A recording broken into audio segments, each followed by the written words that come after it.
Hello, friends. Welcome to A Decorative Home. I'm Jen. Today I'm going to take you along with me as I do a little restocking in my kitchen. I'm going to go ahead and start with the baking supply cupboard. I have a basket that I store all of my extra supplies in that's downstairs on a shelf in the basement. So I'm going to go ahead and start with pulling everything out of the cupboard that needs to be refilled and then start refilling. Since I'm refilling, I find it's the perfect time to go ahead and wipe down all of my containers.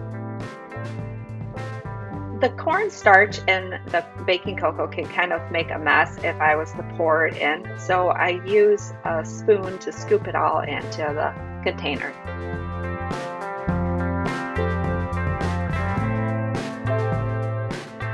I like to kind of clean as I go, so I'll put the extras back into the basket. I'll put the spoons that I used into the dishwasher, and then I'll keep the counter cleaned up as well. Every now and again, the containers need to hit the dishwasher, and that was the powdered sugar and brown sugar containers. They had just come out of the dishwasher. So that meant they were empty, and they would use up all the extra supplies that I had in my basket. When the extra supplies are gone out of my basket, I'll go ahead and write those on the grocery list, so then the next time I go to the grocery store, I can go ahead and restock those. Moving on to the spice cupboard. I basically do the same as I did with the baking cupboard. I'll pull all the spices that need to be refilled out. Then I'll look through the extra basket and find the spices that I need and start refilling the containers.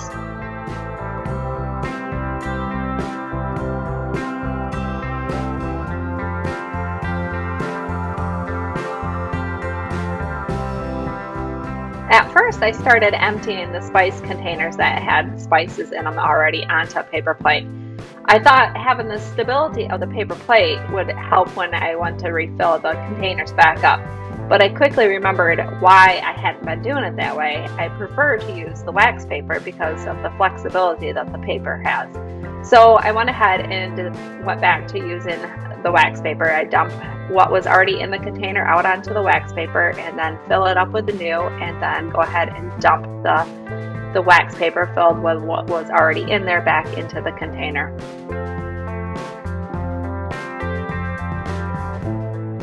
I do try to also use both sides of the wax paper just to get my maximum use out of each sheet.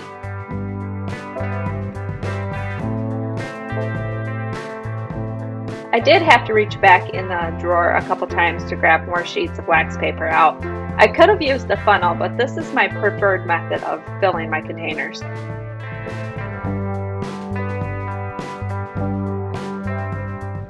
Yeah, so just like before, as I worked, I would make sure to keep a clean workspace and wipe down the countertop from time to time. And then once the spices were filled, I would go ahead and wipe down the outside of the glass jars and then the lids.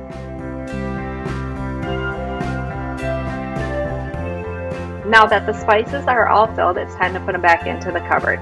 There was a few areas in the cupboard that had seasonings that got spilled out, so I just quickly wiped that all down.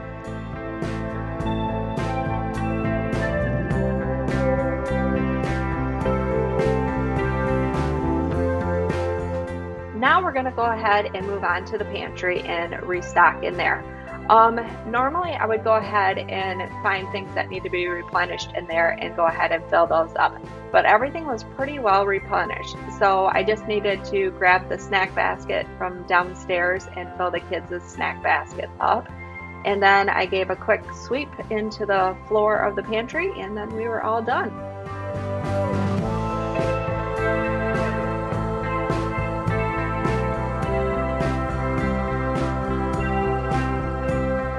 We would love to have you as a subscriber to A Decorative Home.